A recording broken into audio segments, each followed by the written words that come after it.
Welcome out of the box, listeners. Hopefully, some of you remember that a while back we did a podcast with Professor Clyde Barrow. The topic was the lumpen proletariat, the Marxist term for the dangerous underclass. Clyde is a scholar on the history of Marxist thought.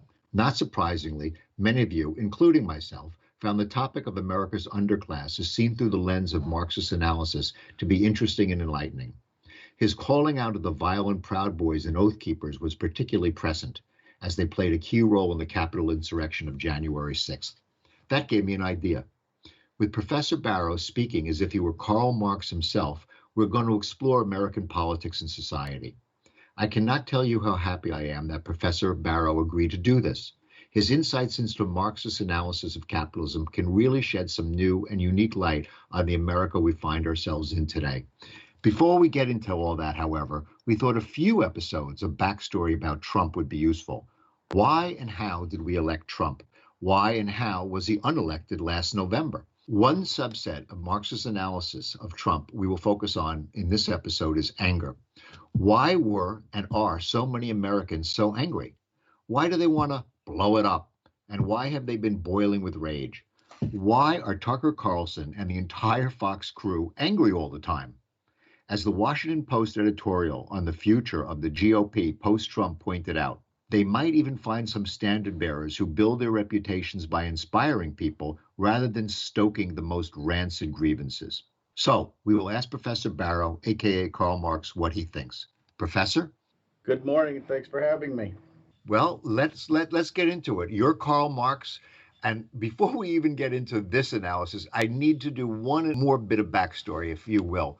You said something on the previous podcast that was so interesting, and it was basically this. Marx never foresaw capitalism going on so long. He didn't think we'd ever be at this point where 200 years later, we would be arguing about socialism in a capitalist society. I think Marx's analysis of politics and his contemporary society was beyond brilliant. But why did he not foresee that capitalism could survive so long or would survive so long, and that the proletariat wouldn't have a dictatorship in his lifetime? Well, in many ways, Marx predicted the demise of capitalism in his magnus opus, Das Kapital, where he basically concludes it with the death knell of capitalism: the expropriators are expropriated.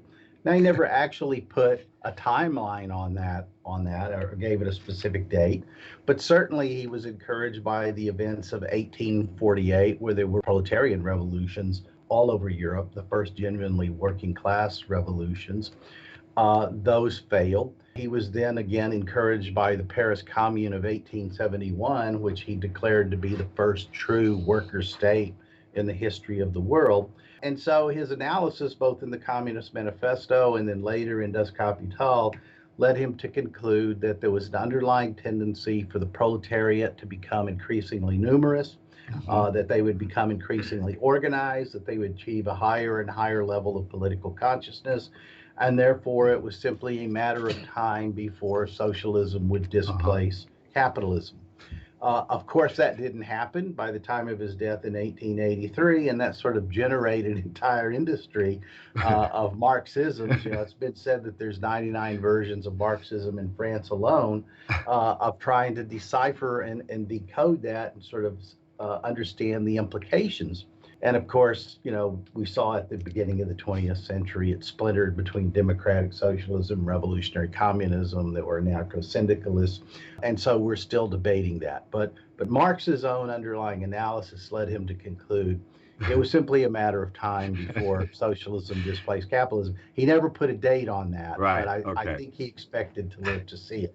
Okay. Well, it really is pretty interesting how resilient capitalism is. It doesn't want to die a natural death or any other kind of death. So here we are discussing this, quite a long time after Marx wrote those books that you mentioned. Let's focus on the topic today now. Thank you for that backstory. Why are 75 million Americans, almost half the electorate, so angry?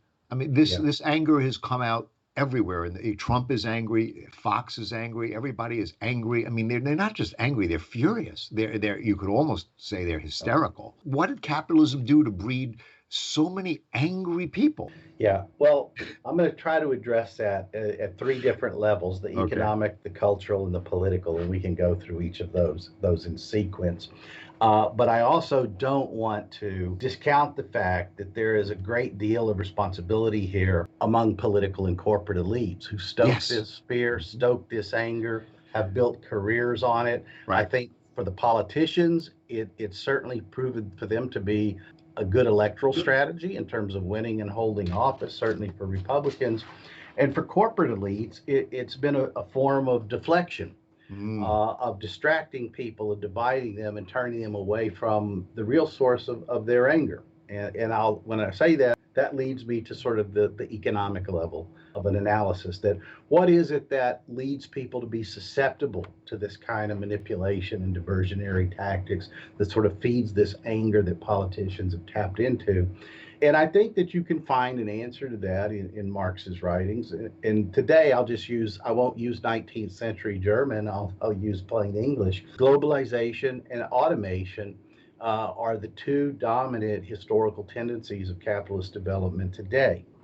And what do I mean by globalization? Well, we know that since about 1975, the capitalist economy has taken on global proportions. Some would argue it always has, but that's not inevitable and it wasn't an accident. A lot of that can be timed to the mid 1970s when we started to see the demise of the US steel industry, the US auto industry, so those basic blue collar proletarian industries.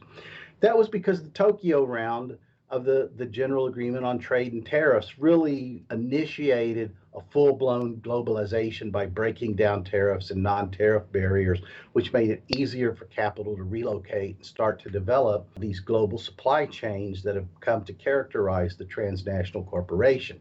That was a political decision that was made by the American and Western European states to promote the facilitation of capital accumulation by their corporations, but to do so on a global scale by opening up new markets to them. Now, how has globalization, though, been portrayed in the media and by politicians? They haven't said, oh, look at Walmart, right, which is Right. accounts for more imports from China than anyone, or oh, look at Exxon or any of the other global corporations we could point to who have sort of relocated many of their industrial facilities to other places in the world. Transnational corporations and corporate elites have never been identified as the source of globalization.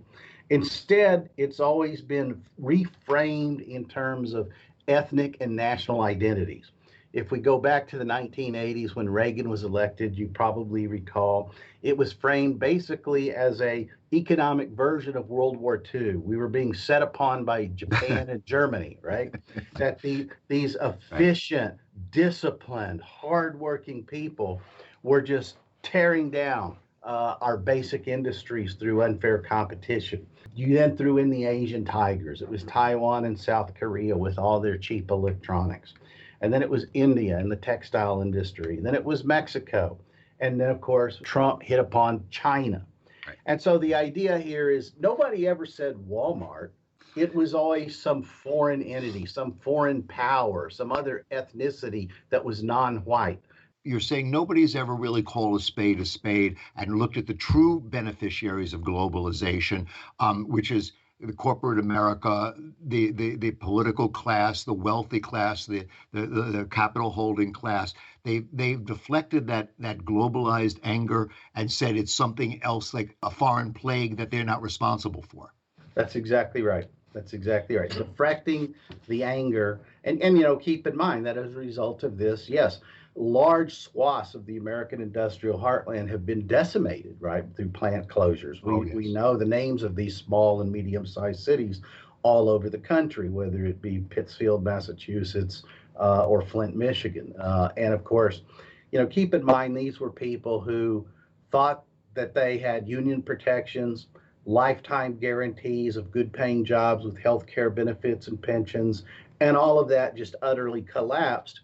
And for their children, right, who were convinced that you can drop out of high school at 16 and dad will get you a job at the factory, it hit them much earlier in life.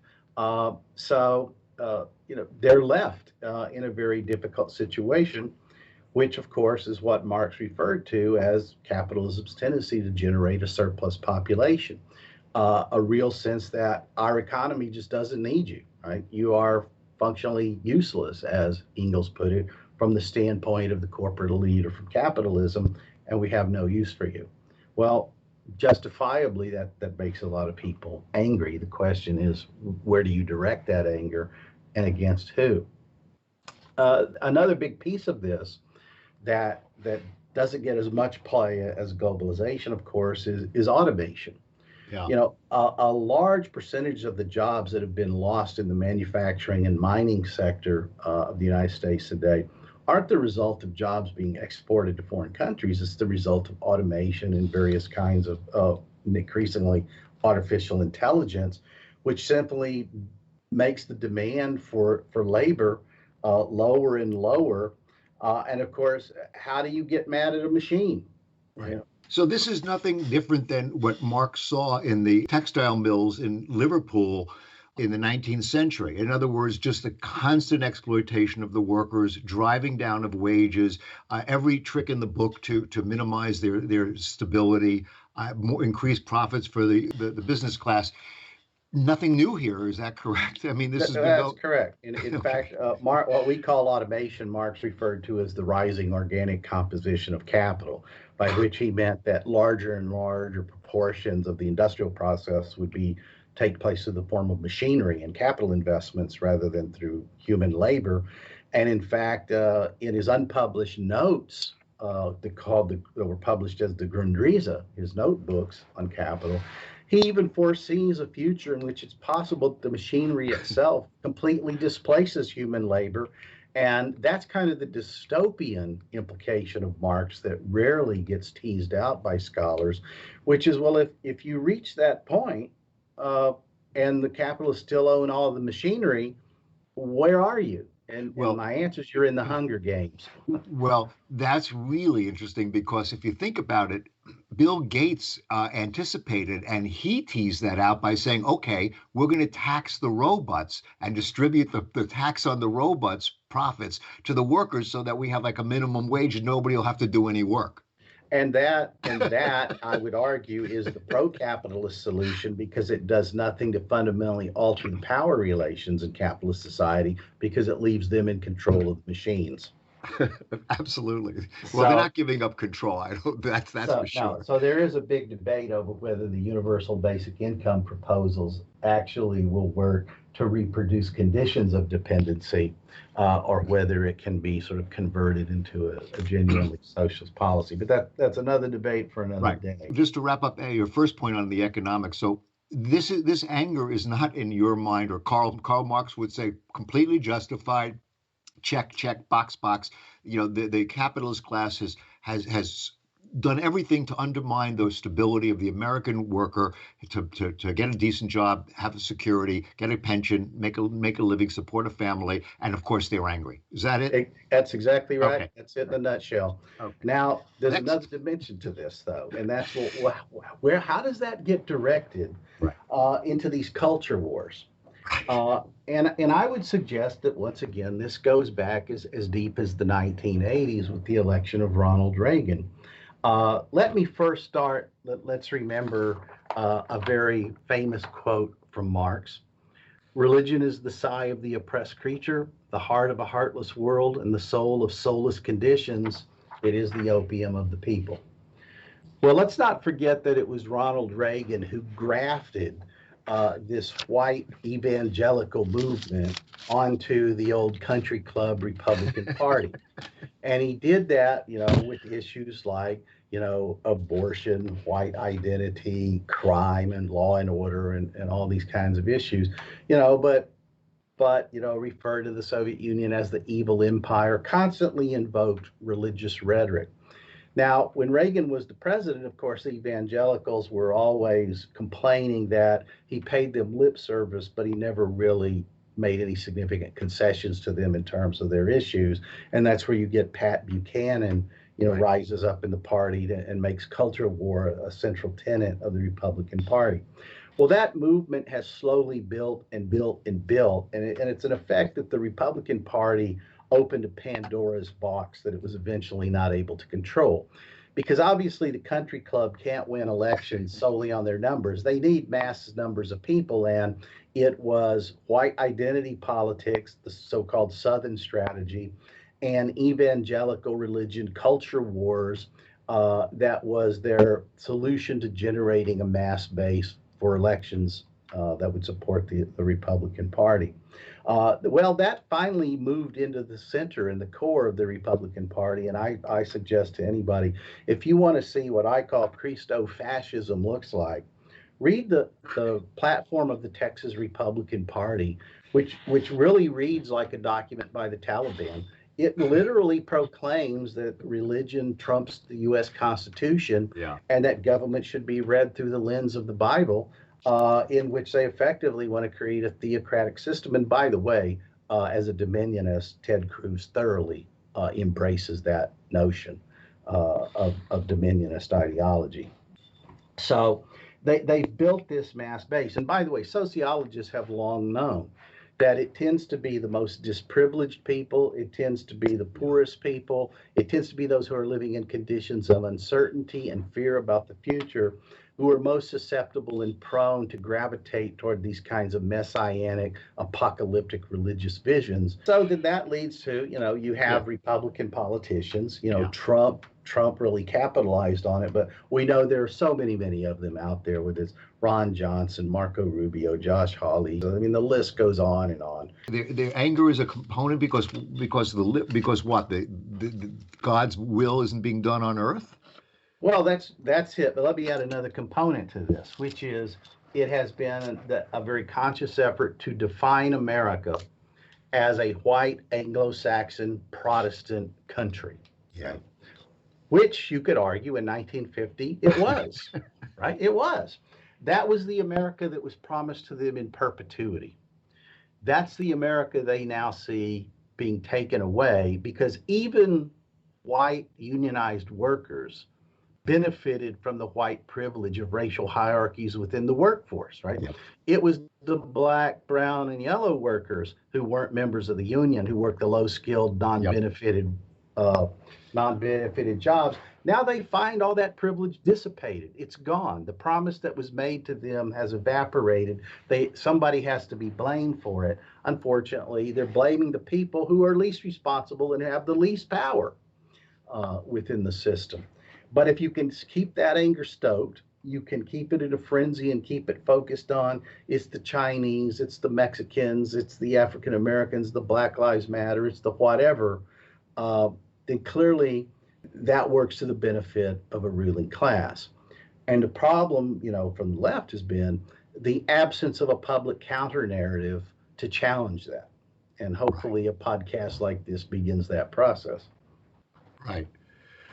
Okay, that's the second, the cultural aspect, and what's the third fire in the boiling over, the anger stoking?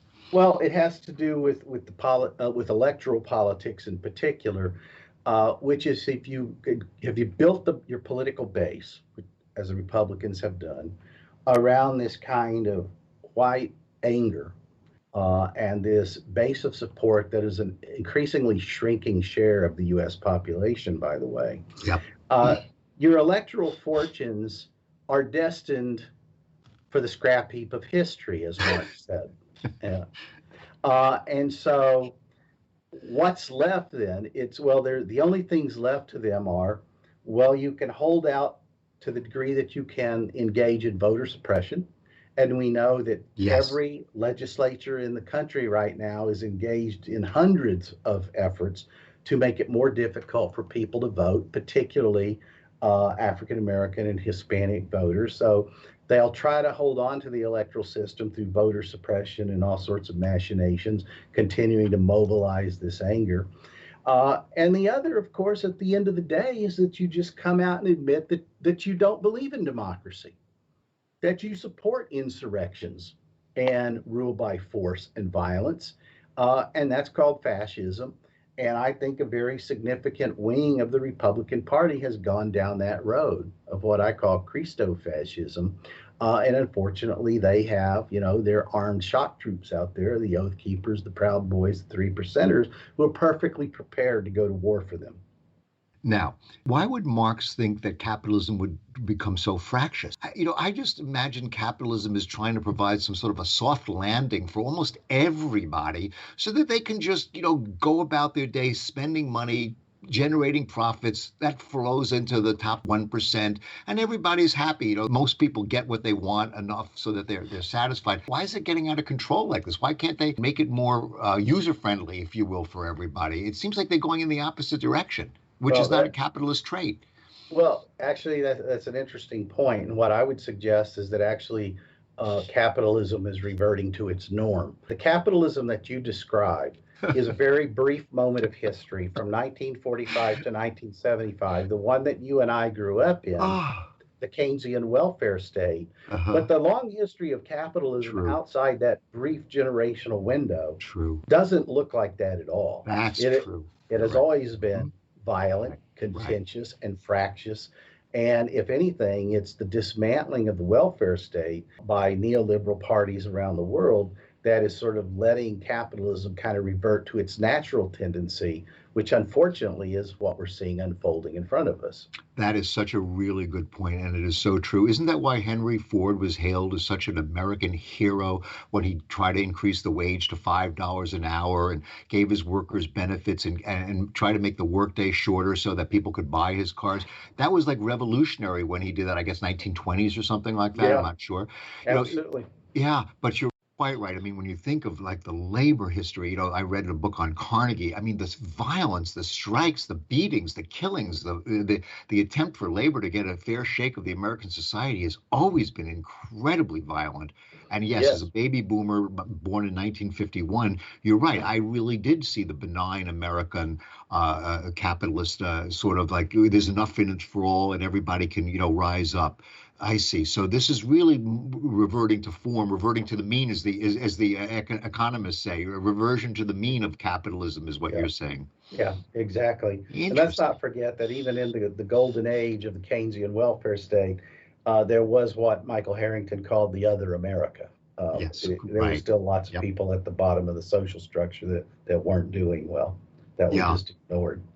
Right. So, okay. So now, I got a sense that maybe corporate America after the January 6th insurrection at the Capitol was somewhat panicked. We saw the Chamber of Commerce say they're not going to support the senators and the congressmen that didn't back the election. We saw sort of, a revulsion at the very top that this was out of control, out of hand.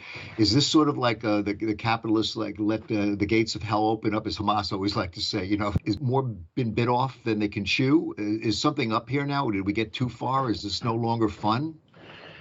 There's certainly going to be a wing of capital that takes that position. That they are going to say this has gone too far. We need to find other ways of restabilizing the situation. But I would suggest to you that there are others of the super billionaire class, the Peter Thiels of the world, the Elon Musks, who you may recall not too long ago, the country of New Zealand actually had to pass a law to prevent billionaires from building these underground bunkers in New Zealand because they were building bunkers and preparing for the end of the world, the apocalypse, and saying, we're okay with where things are going because we'll be fine. Wow, they won't be selling many Teslas in a dystopian state of insurrection or civil war. And that's one of the basic precepts of Marxist political theory, which is the reason capitalism has to be regulated by a state is because left unregulated capitalists will destroy themselves by sheer greed and incapacity to develop their long-term collective interests. Right. And that's what we see all the time, right? In 2008, when they bail out the capitalists from destroying themselves yet one more time. They bail the banks out, they bail the financial institutions, they bail the insurance companies out, and General Motors, right? I mean, basically, capitalism almost destroyed itself in 2008. Okay. So to wrap up the anger issue, if you will, we'll term this episode anger. What we have is a valid reason why so many people in America are in fact angry, and capitalism is responsible for that. And the capitalist masters in the media and in the political wing, you're saying, have managed to deflect that from the anger at the capitalists, and now their anger is focused on, all sorts of cultural and social grievances and ethnic minorities and immigrants and all the other grievances that this angry Fox listening class has. Is that it? That's exactly right. That's Wow. exactly right. And so the next question is, how do you move that in a different direction? Now that's episode 2.